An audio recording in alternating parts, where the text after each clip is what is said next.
Salut YouTube, j'espère que la rentrée s'est bien passée pour vous. L'anecdote qui va suivre, je l'ai racontée en live sur ma chaîne Twitch. D'ailleurs, n'hésite pas à venir sur ma chaîne Twitch. Le lien est évidemment dans la description et surtout, bon visionnage.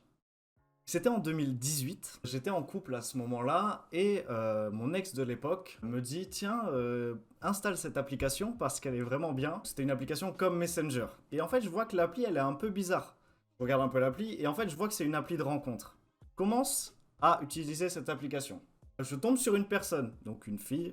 Je discute un peu, la fille est sympa et tout. Ça allait très mal dans mon couple à l'époque, du coup, genre le lendemain, c'est terminé. Du coup, je me retrouve célibataire et il y a toujours cette fille-là qui, le lendemain, m'envoie un message et vraiment, ça match de fou. On se parle tous les jours, on commence à s'envoyer des vocaux, à faire des FaceTime, etc. tous les soirs. Et quand je dis tous les soirs, il n'y a pas un soir qui passe pas. Donc vraiment, l'amour fou, juste un coup de foudre. Mais la personne, elle est loin, à peu près 5 heures de route. On est à 3 ans et elle me dit je vais faire mes vacances au camping, c'est à 4 heures de route de chez toi, si tu veux venir tu viens. Et moi j'étais là en mode bah, let's go, je viens d'avoir le permis, ça fait 6 mois que j'ai le permis, let's go. Le contexte est plongé, donc nous sommes un vendredi et je vais aller au camping. Sur la route tout se passe bien, je suis le mec le plus heureux, je me dis je vais retrouver la fille que j'aime. Au bout de 3 heures sur les 5 heures, un voyant rouge sur ma voiture. Il faut vraiment que je m'arrête, mais il me reste plus que 2 heures de route et j'ai déjà fait 3 heures. Du coup, je peux pas rebrousser chemin. J'arrive là-bas, je vais au garagiste, le mec il me dit c'est 70 €, prends pas la carte.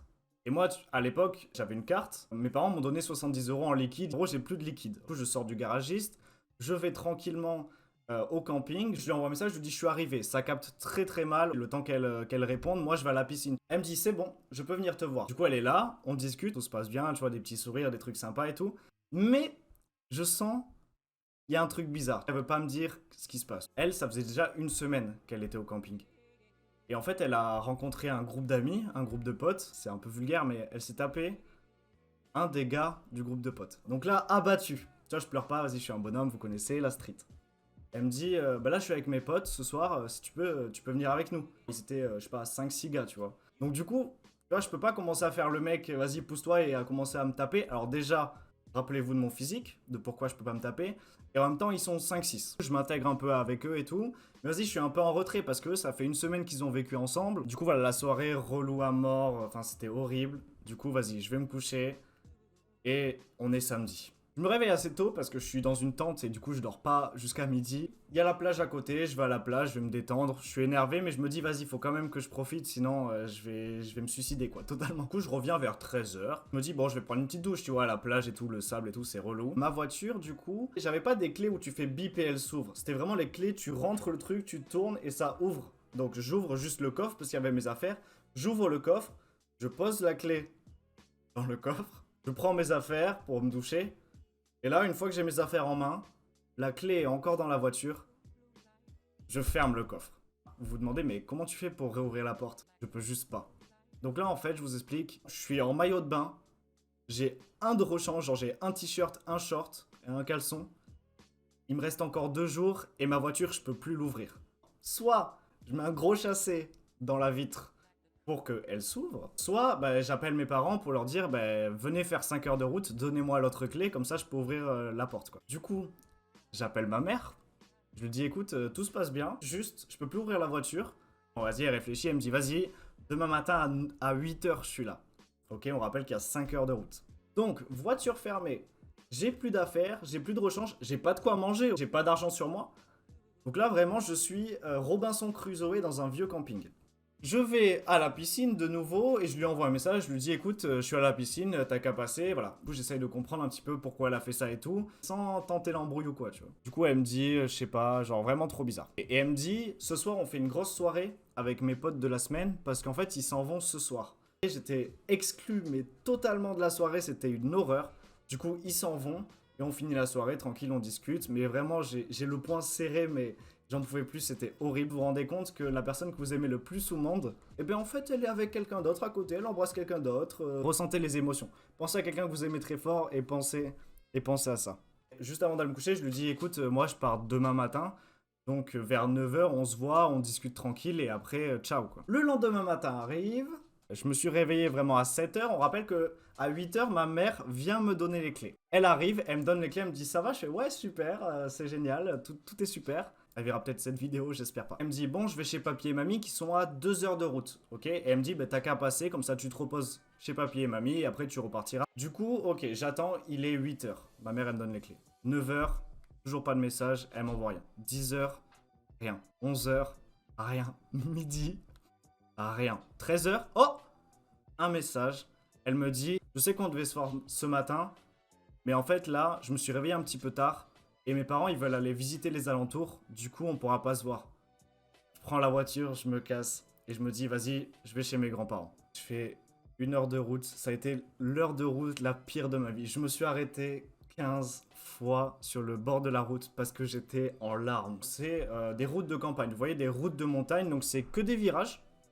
Et d'un côté, il y a la falaise. Et de l'autre côté, tu sais, il y a genre comme la montagne qui monte. Et le but, c'est de faire des zigzags pour monter sur la montagne. Je suis à 10 minutes de chez mes grands-parents. Des routes de montagne, ça peut être un peu dangereux, je fais gaffe. Donc je roule tranquillement et tout. Et là, d'un coup, un virage classique, je me dis, il y a peut-être une voiture que je vais pas voir, du coup je me serre bien sur le côté. Il y avait du gravier.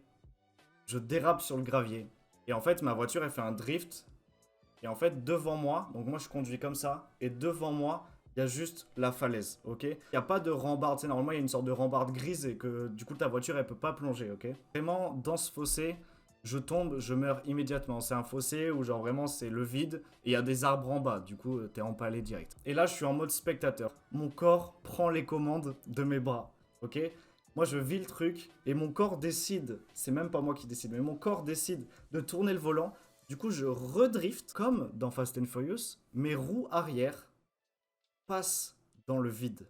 C'est-à-dire que mes roues avant sont encore sur la terre ferme et je drift avec mes roues arrière qui sont dans le vide.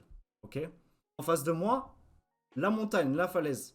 Du coup, ce qui se passe, je fonce dans la falaise, mais là, mon corps, il a fait l'exploit de sa vie. J'essaye de revenir, mais j'y arrive pas. Du coup, bam, je me tape la falaise. Je suis comme ça dans la voiture.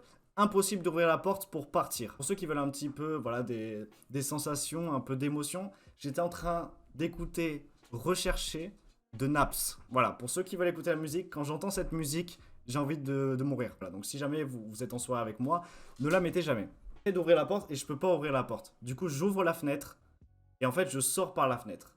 Et là, ce qui va se passer, je vais vous montrer la photo de ma voiture. Donc déjà, je suis juste un peu traumatisé, je respire fort, j'en peux plus, donc je m'assois.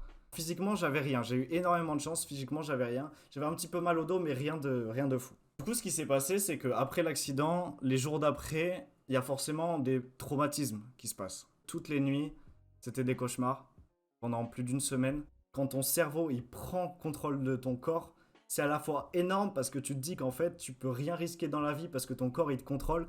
Mais à la fois, tu peux tellement passer à côté de la mort, mais tu peux mourir en un claquement de doigts, quoi. Ça peut vraiment arriver à tout le monde. Donc pour ceux qui ont des voitures, on fera les morales après, mais pour ceux qui ont des voitures, faites très attention. Quelles sont les morales de cette histoire? Première morale, ne donnez pas tout à une personne. Ne vous perdez pas dans une personne. Je sais que les gens qui sont amoureux, c'est incroyable. L'amour, c'est incroyable, je vous le dis. Vraiment, du coup, je me perdais en fait. J'ai l'impression que moi, c'était une partie d'elle, ok? C'est-à-dire que pour me trouver et me trouver en mode heureux, il fallait que je sois avec elle. Comme si je lui appartenais. Du coup, tu te perds. Tu perds un peu de tes passions, de tes projets. Ça, c'est vraiment la réflexion que j'ai fait après coup. Ensuite, parlons des relations à distance. Ayant très fortement goûté aux relations à distance, t'as l'impression que la personne, elle est parfaite en fait. Parce que tu la vois pas tous les jours, tu vois pas les petits défauts, tu vois pas tout ça. Et c'est pour ça que les sentiments, ils sont encore plus forts. Ça fait 3 ans, jour pour jour, que cette anecdote est arrivée. Parce qu'en fait, pour vous dire que cette anecdote, ce week-end, c'était le week-end de mon anniversaire. C'était le week-end de mes 19 ans. Et du coup, dès que c'est dans les périodes de mon anniversaire comme aujourd'hui, je suis obligé d'y penser parce que j'ai frôlé la mort le jour de mon anniversaire. Merci à toi d'avoir regardé cette vidéo jusqu'au bout. N'hésite pas si t'as aimé, le petit like, le petit commentaire comme d'habitude. Et on se retrouve très très vite sur YouTube.